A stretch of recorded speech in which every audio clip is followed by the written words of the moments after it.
Muy bien, seguimos aquí en Portada y estamos ahora en compañía del abogado de la destituida por la Junta Nacional de Justicia, ex fiscal de la Nación, ahora Patricia Benavides, señor Juan Peña. ¿Cómo está?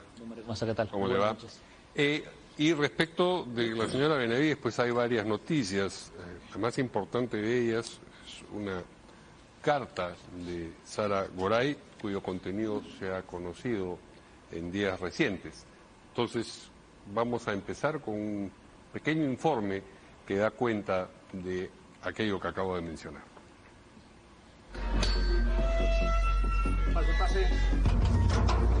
El abogado que sale del penal anexo de mujeres es Francisco Álvarez, defensor de la empresaria Sada Goray, protagonista de uno de los mayores casos de corrupción en el gobierno de Pedro Castillo.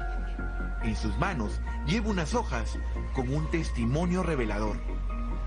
Después de 11 meses, en esta carta, Sada Goray cuenta sobre su reunión con Patricia Benavides. Es su firma, a puño y letra. La empresaria que confesó haber pagado 4 millones de soles en coimas a Salatiel Marrufo, entonces hombre fuerte del Ministerio de Vivienda durante el gobierno de Pedro Castillo, hoy está sola en un penal de mujeres. Pero a casi un año de su detención, ha decidido contar un pasaje de su historia que pocos sabíamos. Pero, ¿qué pasó? ¿Y de qué hablaron en ese encuentro que en un principio era negado? Hoy, en esta carta de 16 páginas, la protagonista de esa declaración lo cuenta todo. Doctor, ¿qué tiene en manos? Tengo una carta que me ha dirigido la señora Sada Goray. La ex fiscal de la Nación, a través de su despacho, envía esta cédula de notificación a Sada Goray para comunicarle que la declaración se realizaría en el consulado de Miami entre el 5 y 7 de febrero de 2023. Es el propio fiscal adjunto supremo, Marco Guamán, quien pide la autorización para que él y Benavides hagan maletas y viajen a la calurosa ciudad de Tampa, Florida, en Estados Unidos. Hay un dato importante. Cuando uno lee la providencia, pareciera ser que viene de un pedido escrito, pero nunca hubo ningún pedido escrito. ¿Nada? Curiosamente, la Fiscalía flexibilizó mucho su procedimiento porque un testigo protegido tiene que demostrar que la reserva de su identidad se da por razones de seguridad o de amenaza a su familia, pero la Fiscalía lo flexibilizó demasiado. Señora Benavides, le creí cuando me dijo que sabía la corrupción que estaba enquistada en la construcción y que quería combatirla. Creí en sus ojos con lágrimas cuando le conté sobre la emoción de una familia al recibir una casa por primera vez en su vida. Aunque el fin no justifica los medios y yo estuve equivocada, usted lo aceptó y se emocionó. Nunca pensé que hablarle de algunos congresistas me llevaría no solo a prisión injustamente, sino que usted haría todo lo posible por alcanzar su plan criminal con tal de salvar a su hermana, usándome a mí y a otros como chivo expiatorio de las culpas de otros. Sentía que la doctora Benavides y su equipo por fin estaban tomando cartas en el asunto, pero ahora me doy cuenta que todo fue una estrategia para conocer mi declaración, para indagar por los congresistas, para saber qué otra información podía tener que sea de interés para cualquier actividad ilícita, en lo que quizás podría estar implicada. Ahora por fin entiendo que su decisión de negar públicamente nuestra reunión, de negar que tomó la declaración junto con Marco Guamán y Ricardo Dulanto y que viajó a Miami, era parte de un plan de buscar o seguir deslegitimándome.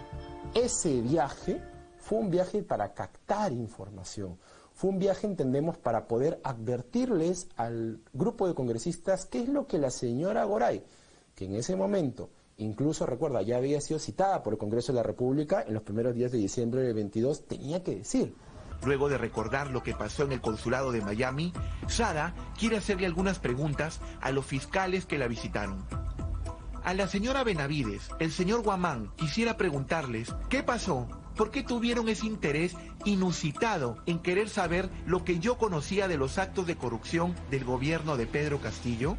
¿Quién o quiénes estarían detrás de esta necesidad por información? Tiempo después, veo que no solo este grupo de personas tuvo interés en conocer lo que ya sabía de actos de corrupción a través de mi declaración, sino que el Poder Judicial ha descubierto que hubo una red de personas que planificaron una campaña en mi contra. Quizás ahora, viendo al pasado, pude entender de una fiscal de la Nación que quería conocer lo que pasaba con mi caso. Un interés comprobado y comprobable de querer tener la información presuntamente para poder tapar la investigación, para poder remover a la doctora Barreto y posiblemente tener acceso a través de fiscales de su entorno a todo el proceso de Marca Group o a todo proceso de colaboración que podía tener el EFICOC en ese momento. A casi un año de su encierro y desde una celda del penal de mujeres, la empresaria inmobiliaria, quien confesó actos de corrupción, termina de escribir la carta con estas palabras: vivan, disfruten a sus familias, porque en momentos como estos es lo único que realmente tenemos. Si Dios me lo permite, seguiré luchando por los peruanos sin voz, con el corazón roto, pero la esperanza intacta. Sada Goray. Muy bien. Más allá de los giros emotivos con los que puede terminar la carta o empezar y, digamos, los giros emotivos que aparecen a lo largo del texto, quiero decir, hay determinado contenido que es importante contrastar con la versión de su patrocinada, la señora Patricia Benavides. Entonces, ¿ustedes aceptan que la reunión se produjo? Es un acto público, es un acto de investigación que el Ministerio Público tiene conocimiento. Ok, porque dice en la carta, usted niega la reunión. Sí, no, a ver, lo que pasa es que una de las cosas como la doctora Benavides siempre puedo decir que se ha jactado, es de mantener en reserva las investigaciones, por lo menos hasta que haya un pronunciamiento final. Pero es distinto mantener en reserva que negar, ¿no? Claro, lo que pasa es que, por ejemplo, si yo tengo una declaración de un testigo protegido o de un colaborador eficaz, lo que se entendería que el Ministerio Público tiene que optar es por mantener en reserva eso. Es un acto de investigación en donde las partes no saben quién está declarando ni qué está diciendo. Entonces sería ilógico que el fiscal, bueno, en el caso de la doctora Benavides ha pasado, que se filtra, por ejemplo, que hay un nuevo testigo protegido, un nuevo colaborador eficaz. En este caso, la doctora Benavides, como buena funcionaria pública, lo que hizo fue mantener en reserva qué acto de investigación estaba realizando y no divulgando la información que se estaba, en todo caso, el testigo protegido en ese momento indicando. Es evidente que no se puede negar un acto de investigación cuando ya hay un pronunciamiento, porque es parte de los elementos de convicción. Pero evidentemente uno como fiscal no puede, o como funcionario público, ya sea un juez o algunas partes que han tenido conocimiento de esta información, divulgarla y menos reconocerlas, ¿no? Porque en eso lo que vas a hacer es advertir a los investigados de que hay algo en tu contra que se está manejando en la estrategia del Ministerio Público. Muy bien, entonces, ahora que ya se conoce, digamos, ya es de público conocimiento que esa reunión tuvo lugar, ¿cuál es la versión de su patrocinada acerca de aquello que se conversó o se declaró en esa reunión? Sí, en efecto, a ver, para que las personas puedan tener conocimiento, cuando hay una investigación donde se encuentra un funcionario de alto cargo, esto es un presidente, un ministro, congresista, lamentablemente, creo yo, para la economía procesal y para también pronunciamientos contradictorios, se abren dos investigaciones por un mismo hecho. Uno para los no aforados y otro para las personas que tienen esta condición. Es decir, en este caso, por ejemplo, Marca Group, había una investigación en donde la señora Sara Goday estaba investigada por EFICOP y tenía, me parece, la condición de colaborador eficaz. El Ministerio Público, en Fiscalía de la Nación, no tiene conocimiento de lo que está sucediendo abajo, ni qué están declarando, ni qué vienen aconteciendo, ni lo que vienen narrando. Entonces, lo que tiene que hacer el Ministerio Público, que tiene, por ejemplo, el fiscal de la Nación, que tiene la investigación contra, en ese momento, el presidente Castillo, tenía que ella también tomar declaraciones, lamentablemente, las mismas personas que ya declararon en FICOP, como nos ha pasado en el caso de la doctora Benavides. Las personas que declaran abajo, me refiero declaran a FICOP, también arriba. declaran arriba, porque son investigaciones para aforados. Entonces, esto fue lo que sucedió con la señora Sara Goday. A ella lo que se le preguntó, y en la carta lo menciona muy bien, es que por hechos de corrupción que generaron el gobierno es el presidente Castillo. Evidentemente, la doctora Benavides, a la única persona que puede investigar, por lo menos es al señor Castillo y a los ministros y congresistas que estaban en ese momento como funcionarios de alto cargo. A las personas de a pie, como la señora Sara Goday, no la puede investigar. O en todo caso puede ser parte de la investigación como un testigo que pase en las investigaciones, pero la llamada a investigar sería la Fiscalía de FICOP. no la doctora Benavides. Entonces, si en esta investigación, que es el caso 266, tuvo una declaración, fue en la condición de testigo protegido, como bien lo ha mencionado y se le cita esta sola notificación, declara y esto se mantiene en reserva. Entiendo que Fiscalía de la Nación, actualmente por el doctor Juan Carlos Villena, tiene esa declaración porque es parte de esta carpeta fiscal. Evidentemente no es la principal, sino en un cuaderno auxiliar, que es la que se mantiene en reserva, que son las declaraciones de un testigo protegido, pero las tiene. Entonces, desconocer que no hubo declaración, eso es ilógico y tampoco podría ser válido. Y lo que arguye en su carta la señora Goray a propósito del interés por el compromiso, el grado de compromiso de algunos congresistas y determinadas figuras no, sino personas con posiciones importantes dentro de la estructura del Estado, eso formó parte de lo... No lo sé porque no soy parte de esta, como te digo, esta declaración es reservada y la única que tiene esta información es la Fiscalía de la Nación. Evidentemente la doctora Benavides, por más que hoy se encuentra destituida, tiene igual todavía la reserva de no poder divulgar lo que se declaró o no. Claro. Pero si en todo caso lo hizo, mencionó a algunos congresistas, algunos ministros, o en todo caso al presidente Castillo en ese momento, era parte de la función de la titular de la acción penal y de la representante de la Fiscalía de la Nación. Ella tenía que conocer estos hechos. No es que le interesaba para poder manipularlo como se está mencionando. Es parte de su función, si es que un testigo protegido te va a contar respecto a estos hechos, tenerlos dentro de la declaración. Sí, y después de esa reunión en Florida, ¿ha habido algún contacto entre la señora Goray y la señora Benavides? No que yo sepa. ¿Intento de contacto? A ver, algo que me parece extraño es que se le culpe a la doctora Benavides, por ejemplo, de la prisión preventiva de la señora Sara Goday, porque ella no es quien emite ese requerimiento. Sí. Quien la solicita es, entiendo que es el FICOP, evidentemente, ¿no? Sí. Y quien luego, si tiene un proceso de colaboración eficaz, luego se desiste de este proceso y aún así pide un pedido de prisión preventiva, es esta misma fiscalía, no la doctora Benavides. Se le trata de imputar, por ejemplo, hoy en día que la señora Goday esté dentro del penal a la doctora Benavides, lo cual no tiene lógica. Ella no puede interferir en la investigación de FICOP y pedirles, oye, hagan el requerimiento de prisión preventiva. En todo caso, si ella llega, por ejemplo, en estos momentos a pedir una modificación de su libertad y pedir, por ejemplo, que se varíe esta medida, quien sería responsable únicamente de que pueda salir o no es el Ministerio Público por parte de FICOP. Ellos son quienes, cuando les otorgan esta medida de prisión preventiva, deben de prever, cumplir las diligencias que se establecen en el tiempo que tiene una persona la prisión preventiva. Si no lo están haciendo así, es evidente que el Poder Judicial tiene que revocar esta decisión y darles una medida menos gravosa, como de repente la conversación con restricciones, que cualquier ciudadano lo debe merecer. Uno no puede estar de manera injusta en un penal o un centro penitenciario si es que el Ministerio Público no ha agotado las diligencias que tendría que hacerlo dentro del plazo que se le otorgó para que estas personas estén detenidas. Si no lo ha hecho, lo que corresponde inmediatamente es que el Poder Judicial tenga que revocar esa medida y darle una menos gravosa. Una prisión preventiva no es una condena acelerada, es una medida de prevención, que si ya se cumplió la prevención... No es una condena anticipada, sí. Lo que se tiene que hacer es, evidentemente, darles la libertad. Claro, si es que no hay riesgo de fuga, si es que no hay peligro de obstrucción de la justicia. Correcto, así Esos son los elementos que... Lo que pasa es que, por ejemplo... Y la verosimilitud de la condena, esos son los tres ingredientes para dar una prisión Es que es preventiva. complicado, por ejemplo, que te puedan decir hoy en día que tienes arraigo domiciliario laboral si es que has estado un año en un penal. El Ministerio Público, de alguna manera, al hacer este requerimiento y el Poder Judicial otorgártelo, te quita el arraigo domiciliario porque no sabes dónde vas a vivir.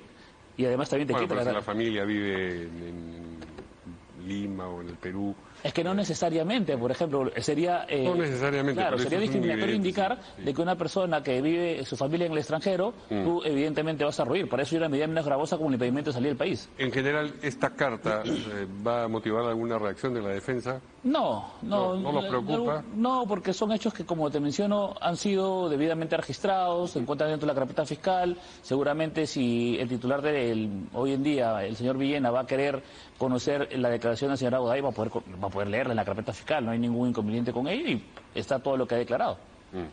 Bien, aparte de eso, decía yo, hay varias novedades. El Poder Judicial ha concedido la apelación para anular las investigaciones y procedimientos disciplinarios de la Junta Nacional de Justicia a su patrocinada.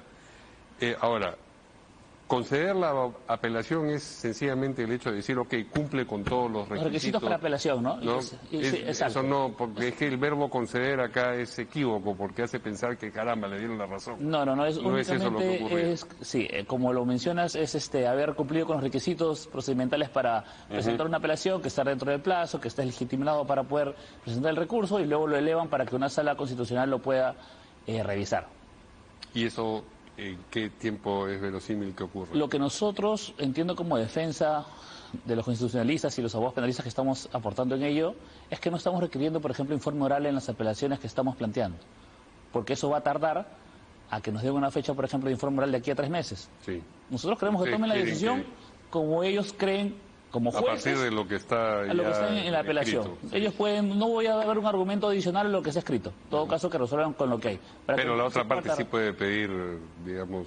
Ellos están de acuerdo con la resolución, no la han apelado. Entonces, no la han apelado. No, entonces entiendo de que no tendrían por qué... Ok, entonces, si las cosas son como ustedes están planteando, como quisieran que se desarrollasen, ¿cuál es el plazo verosímil de esto? Una vez que se eleve, si estamos en los plazos como el código lo señala, en un mes debería estar pronunciándose la sala constitucional y nos deja el derecho de poder... ¿Es verosímil eso? Porque ese es el criterio fundamental. Conociendo cómo funciona... Conociendo cómo funciona con muchos funcionarios, sí podría ser. Con la doctora Benavides, mira cómo nos ha pasado que siempre tenemos que esperar más de lo debido.